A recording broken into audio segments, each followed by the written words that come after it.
Well, I'm probably not going to get it this time either. I haven't even gotten, like, one extra heart yet. This is really hard to do on a controller, let me just say.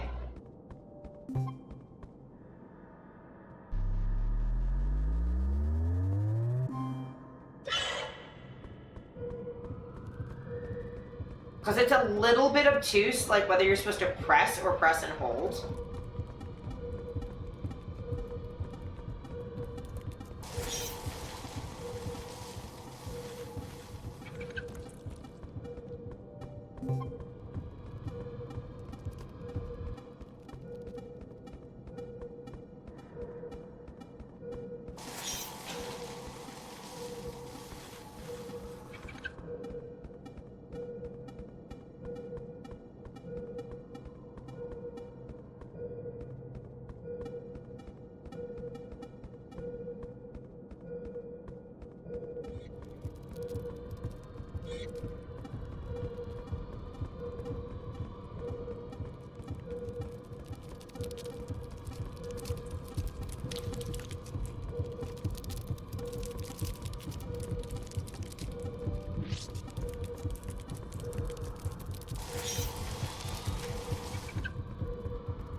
I don't know where I'm going.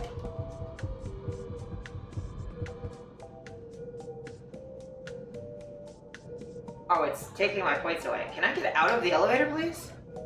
Oh.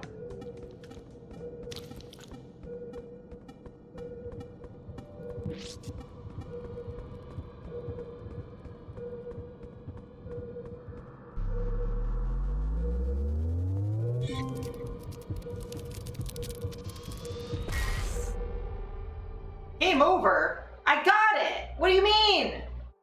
Ah, okay, well.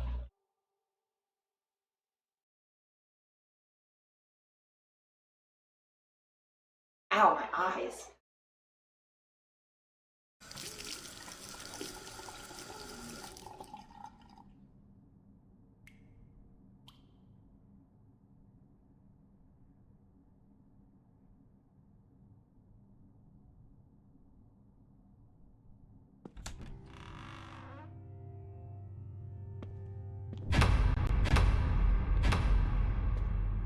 Lights, camera, action. I'm bad at video games, I'm aware. I didn't expect to see the insides of Samuel's world. This place definitely doesn't seem to be comfortable with your presence. One more time.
Friday. Oh.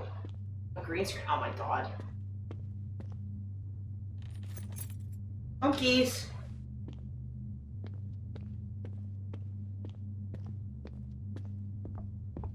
I guess I don't have to beat the minigame. Thank goodness, 'cause I'm not fucking good at it.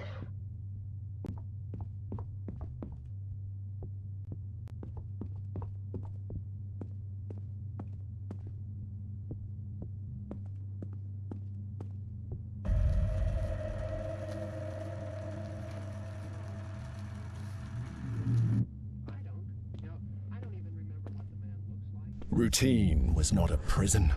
It was a refuge. Monotony was a shield against the horrors locked inside Samuel. But you insisted on breaking it. You insisted on seeing. And now you can't stop seeing. I don't want to stop seeing. The whole point was to see.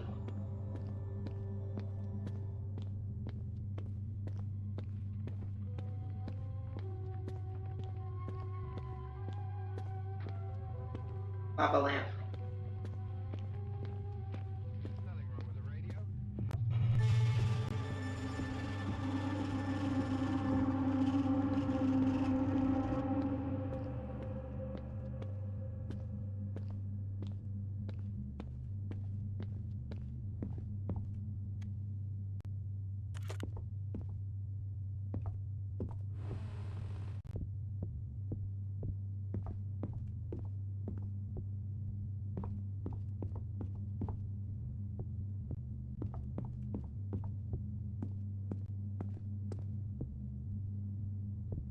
Change day.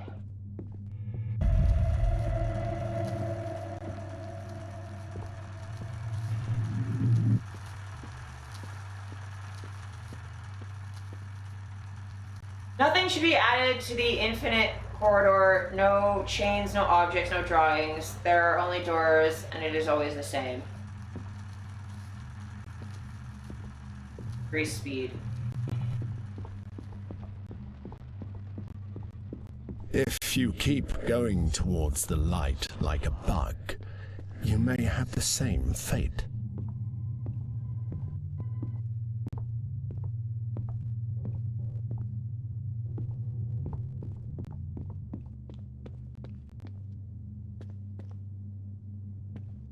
Trigger death.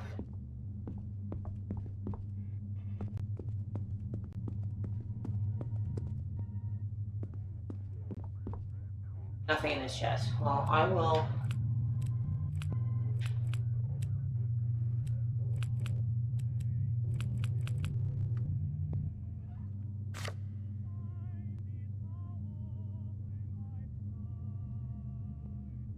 Literally nothing.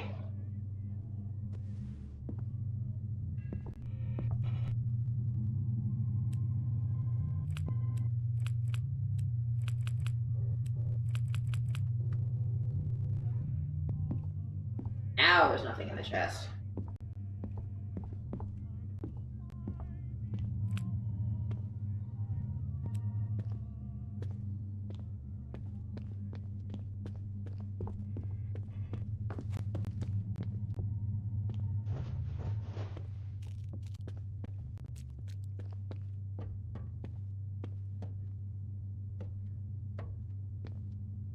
Combat test? There's supposed to be combat tests? Sound tests.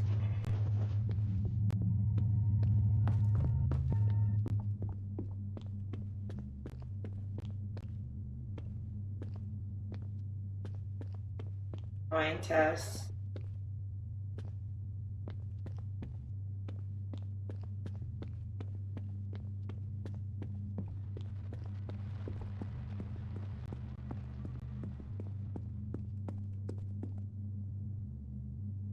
All collision sniffing was so fun.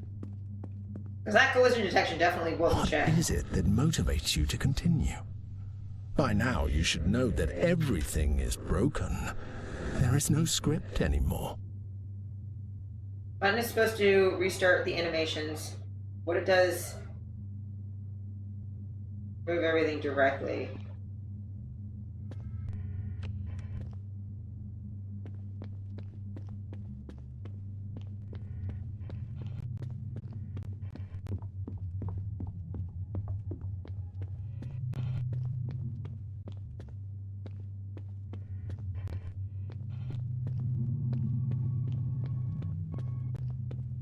All the little ghost animations, that's fun.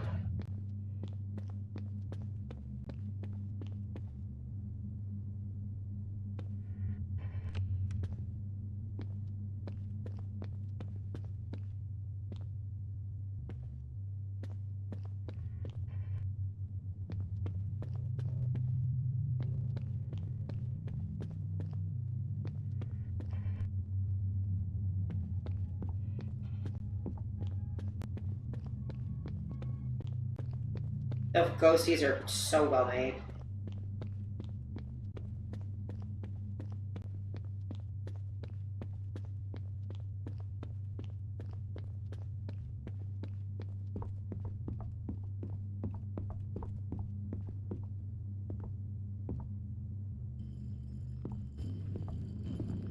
I can kick the moon?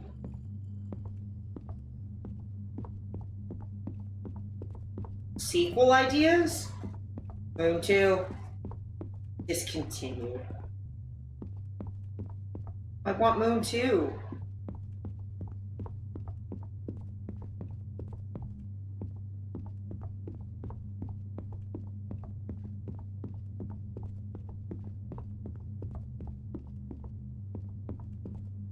There's a respawn point. I guess there's a way for me to die in here? Big moon. Big moon. Moon. Hole? Jump in the hole? Oh, out of bounds? What I can do? Here, moon.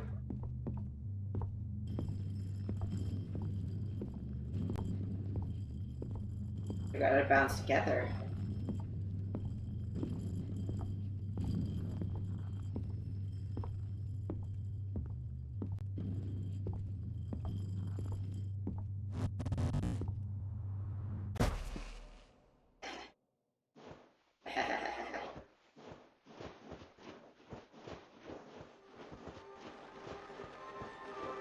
Found the last guy! I just had to, like, fucking kick the moon. I just had to kick the moon! last time, I keep thinking that maybe it was my fault for not calling the ambulance quicker, for not knowing how to give first aid. And I know I've been told I couldn't have done anything, but that's exactly what scares me. To have been there when he was dying. Oh. And not doing anything, just watching my father's face struggling as his heart broke. Oh. I don't know. For me, everything is pretty dark since then. I think I need help. I remain silent. Oh, dude, it's not your fault. That it's kind of hard for me too right now.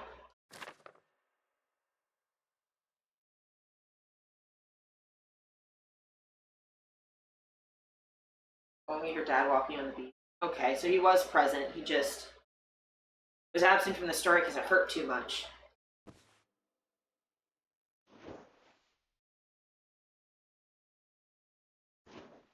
I'm not sure there's a way out this time, thanks to you.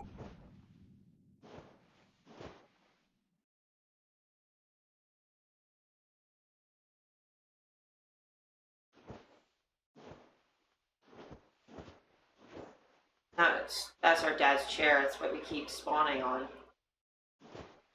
The other house.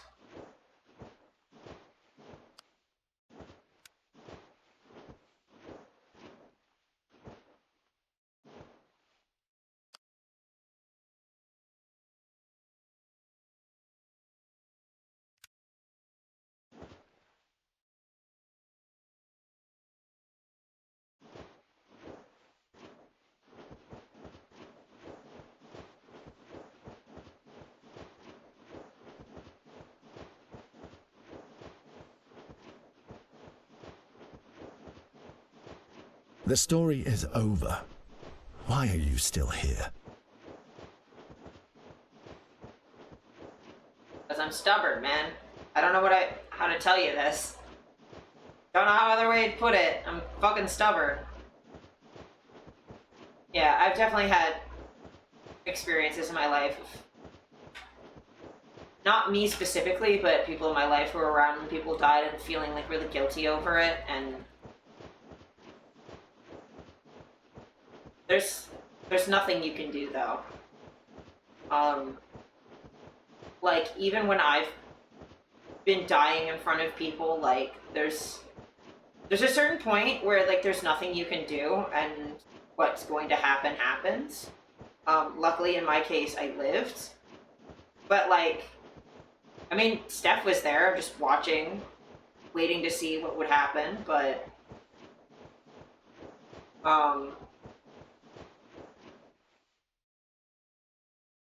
it kind of really sucks. I feel like there's nothing you can do about it, but sometimes there genuinely is nothing.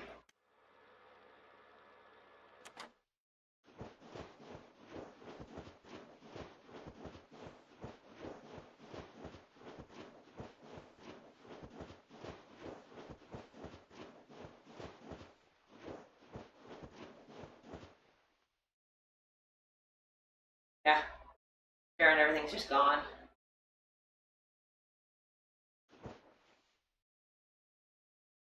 All just gone. Just sand.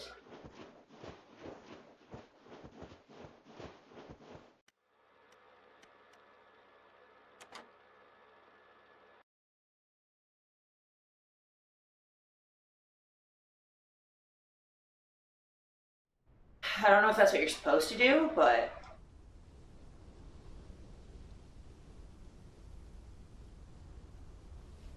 the game is intense.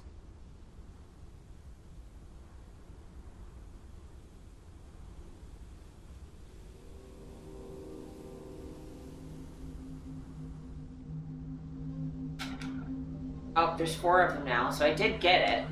Did save that.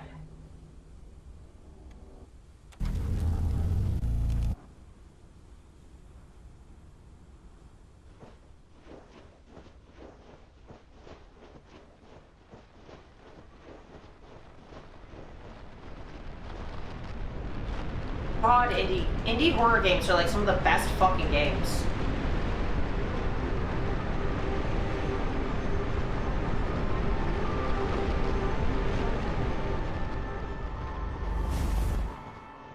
I saw a ghost.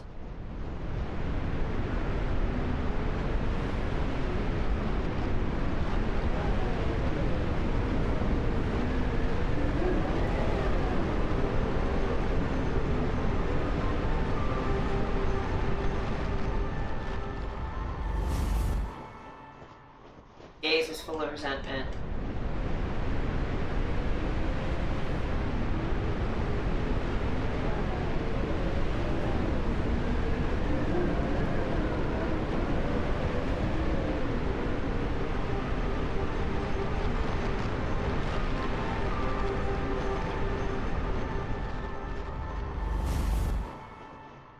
For a moment I thought he would say something.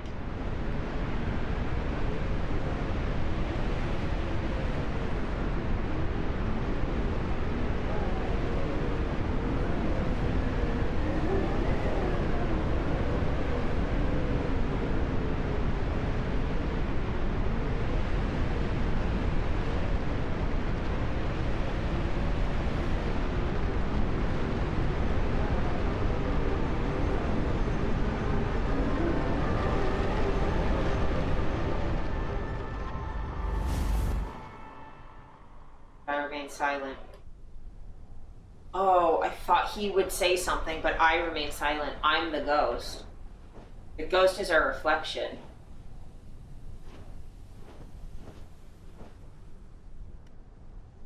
Go down? Yes.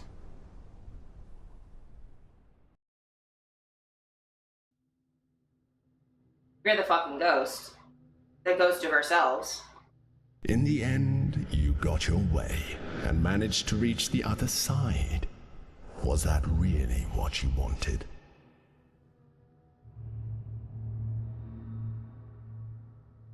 Other side?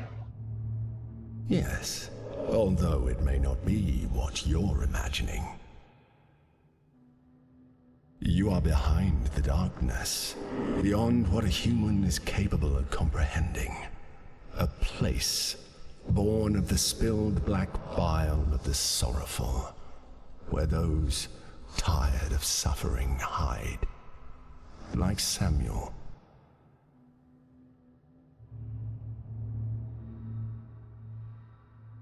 What does this place mean?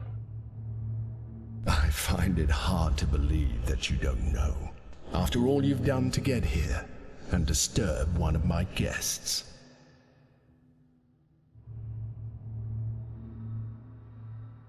More people here? Of course.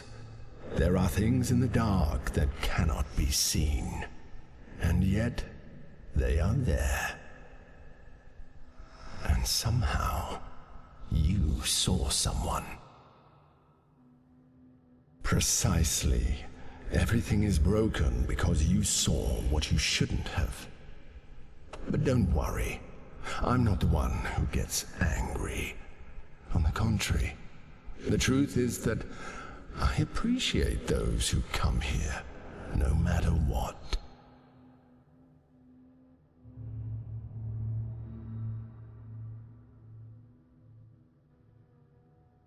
So, I'm not Samuel. I was being Samuel through his suffering. He came here because he didn't want to be in pain anymore. He was what, like the hanged man? Didn't want to... So, like, we're in, like, I don't know, hell? The afterlife? Something like that, where people go and they don't want to suffer anymore?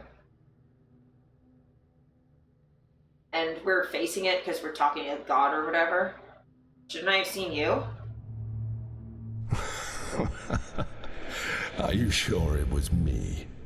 No, I don't think you could take it. I could take you, not in a fight. Who are you? Again? I am one of the many voices you hear in your head. I can be the narrator, the ghost, the monster, the god. I am whatever you need me to be, so I can be your complete destruction, or your most precious companion. It's up to you.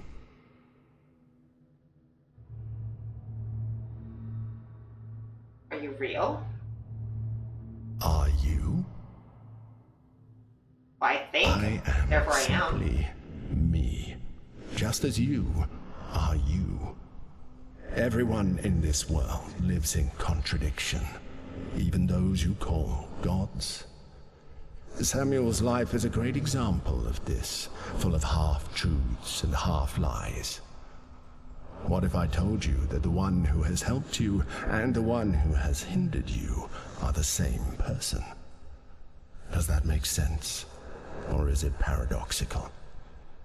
The truth is that the answer doesn't matter. They are both real. So him saying, me saying, are you real? He's like, are you real? It doesn't matter. They're both real. It makes me think that he's me. He said, I'm the voice in your head. God, narrator, monster, ghost. So he's like your internal thoughts. He's the thoughts you have. You don't want to suffer, so you live in delusion instead. I mean, to me, it's not confusing that someone would help and hinder would be the same person, because when it's yourself, you always try and do the best for yourself, but sometimes the best for you is painful, or sometimes what you feel like would be the best for you is avoiding pain, even though the pain would have been necessary, right? Who helped me? That's interesting, because that who actually includes a lot of things. It includes you.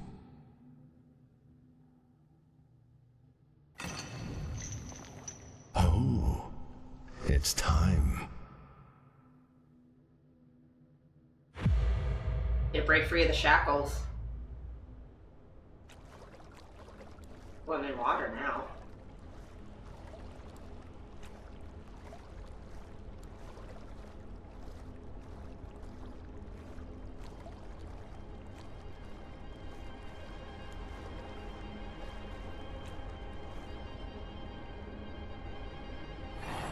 He's here.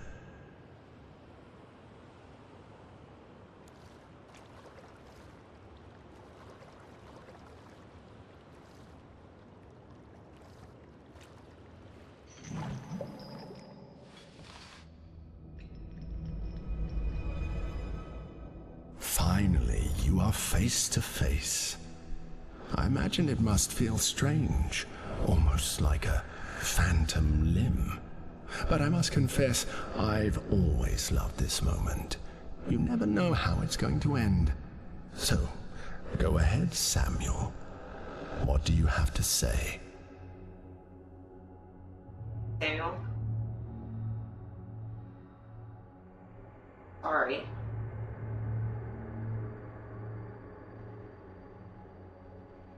Go on.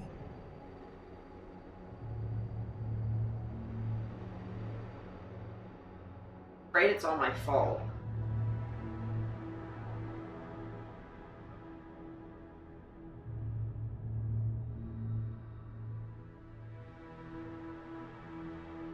I'm tired.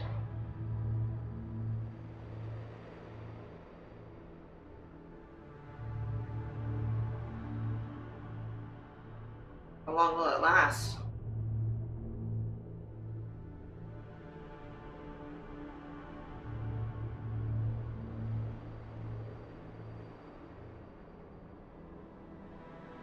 My brother died.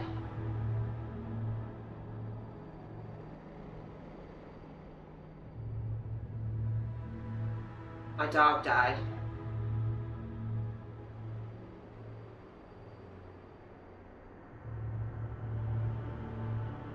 My father died.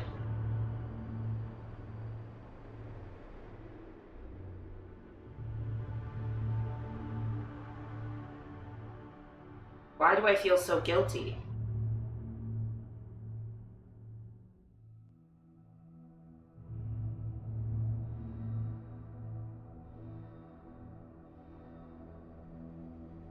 Believe me too. Stop. You shouldn't say that. I can feel the pain, and therefore understand where these statements are coming from. But I can also feel the doubt in them. So be fair.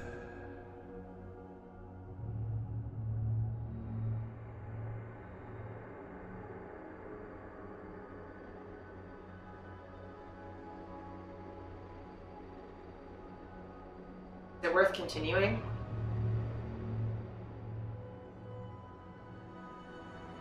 You see, something as simple as doubting can drastically change the perception of things. I think. Therefore I am!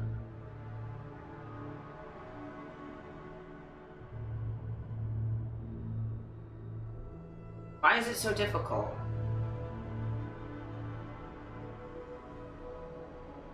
Say it.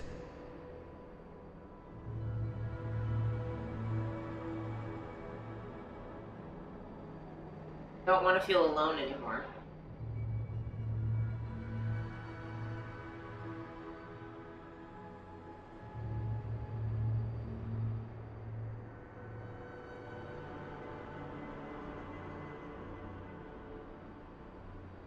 I don't want to be trapped anymore.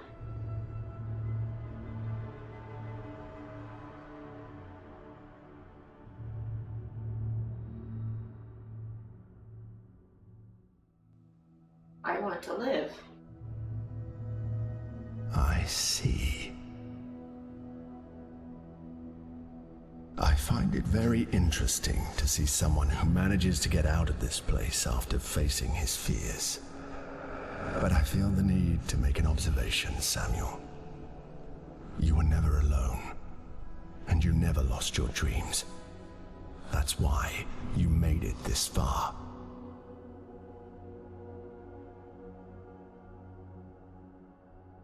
I have nothing to add, but you should take the opportunity to say something more before you leave this place.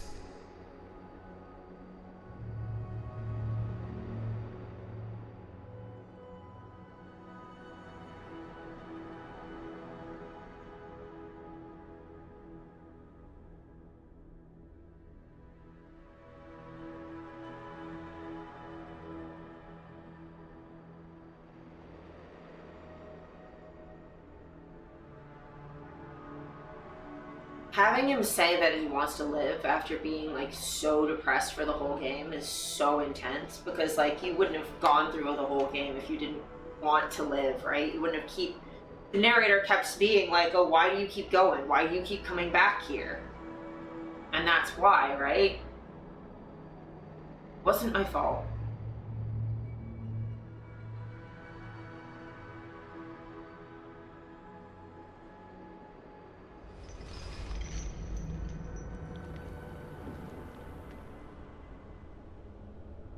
Holy crap.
Take care, Samuel. A little smiley face. Until next time.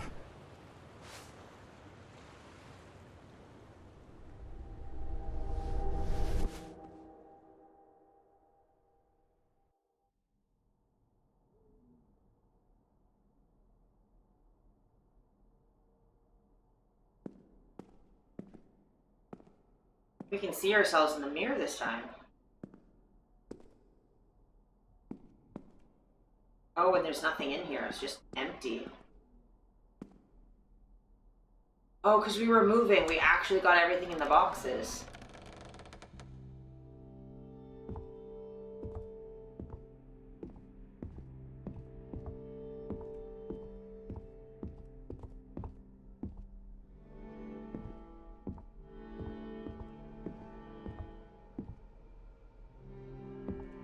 Damn, what a game.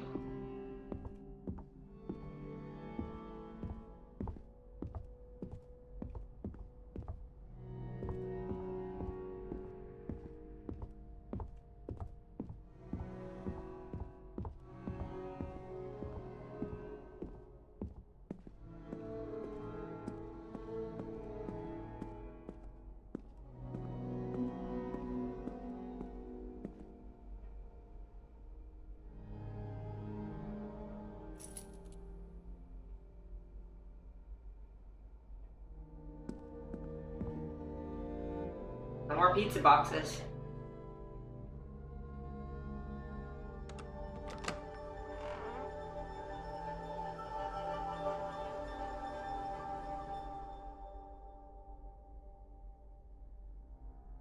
Memory of those we loved and who are no longer here.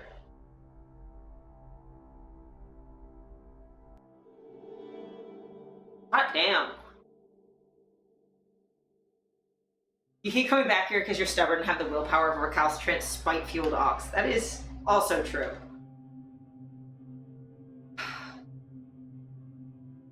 what a small team.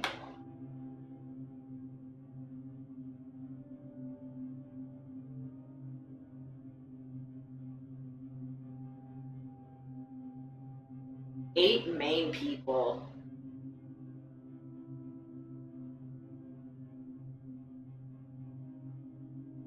$15 total. Then their publishing team. I mean, like, this is incredibly well made. What an incredible game. Jesus. This one's gonna sit with me for a while.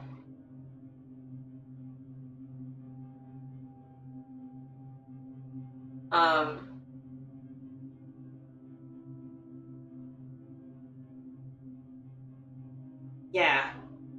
I don't wanna, like, share too much of what's going on in my brain right now, but just, like,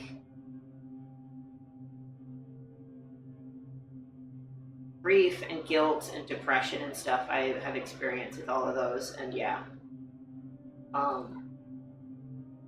Yeah, what a fucking incredible game. I didn't find it too scary, just sort of like dark and eerie. It had incredible atmosphere. Though I will say it did jump scare me once, which games generally don't do, so good on it for that. Jesus. We've been streaming for almost 11 hours. Like, I did 4 hours of talking about fucking politics, and then we streamed this for, like, more than 5 hours.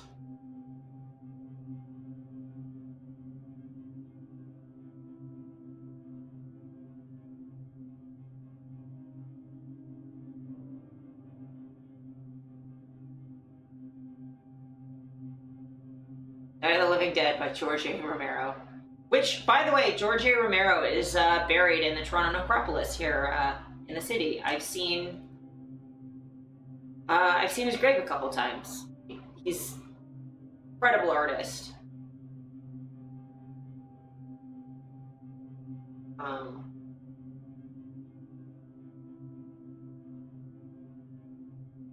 Oh, so I'm actually Spanish because Spain. Sweet. What a game. What a freaking game.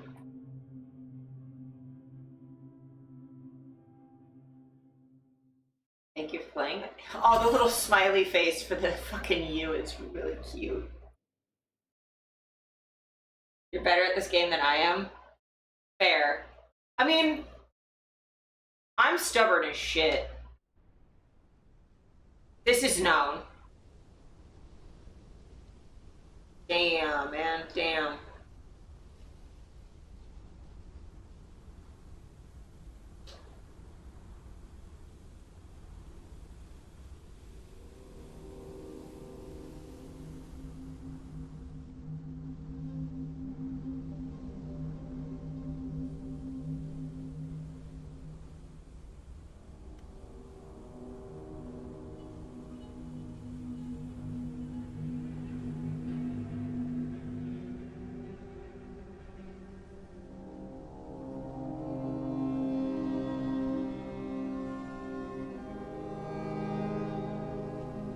Yeah, what a game. 3003.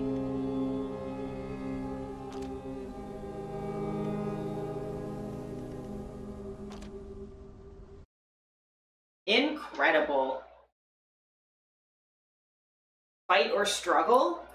Honestly, in this context, it's probably more struggle. Dude was struggling with a lot, man. But yeah, one of the more powerful games I've played in a while.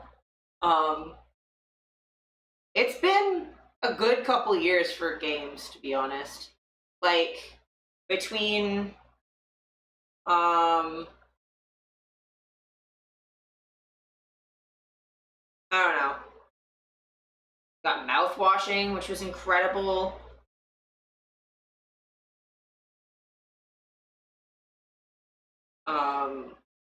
This game has been incredible. Different vibe, but Date Everything is so also incredibly well written. Just like, indie games are where it's at, man.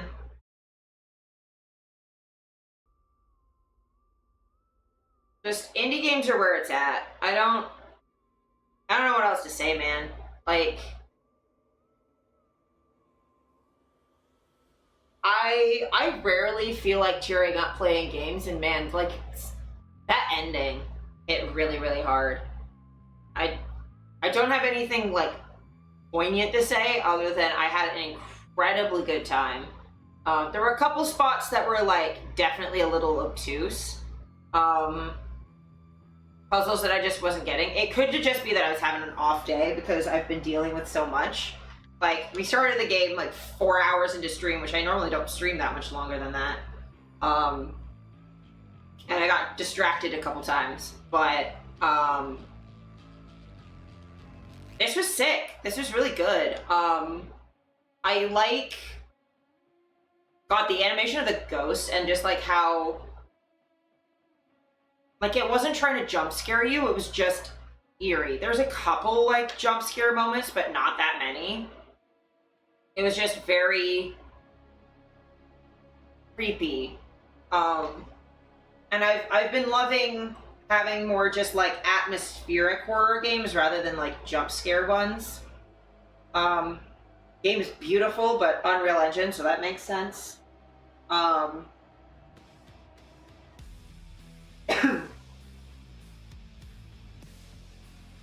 And yeah, story was incredible. I did get to pet Mr. Buttons though, so I'm sad about that. Didn't get to pet the dog. that's always negative. So it gets a 9.9. You gotta take a 0.1 of a point off for not getting to see and pet Mr. Button.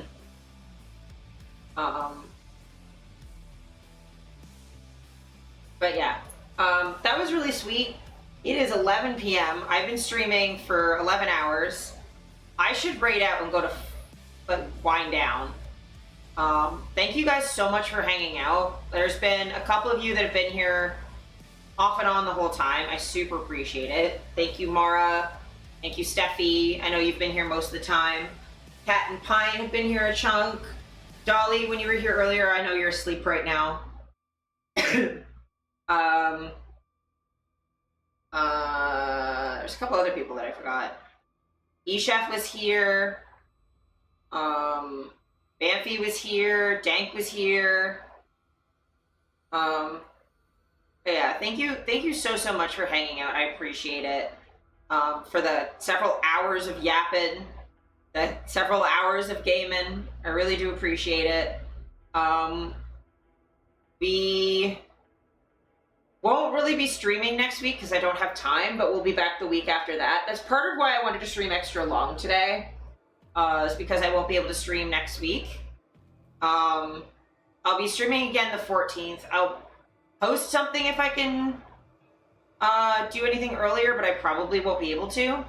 So just plan to see me on the 14th. And we'll be probably back to Date Everything, because I want to do a little bit more of that to end out August. Yeah. I appreciate you lots. Oh, we never get to raid Alice. She just went live. She's doing Celeste. Let's raid Alice. So let's appreciate our friend. The most incredible Celeste speedrunner I know. So we're gonna raid.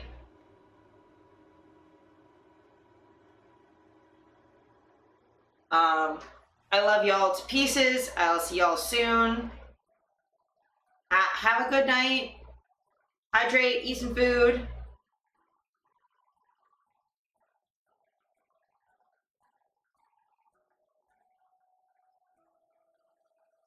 This is just gonna be our raid message. Keep it simple. Keep it Luto inspired. I appreciate you lots, and I will see you all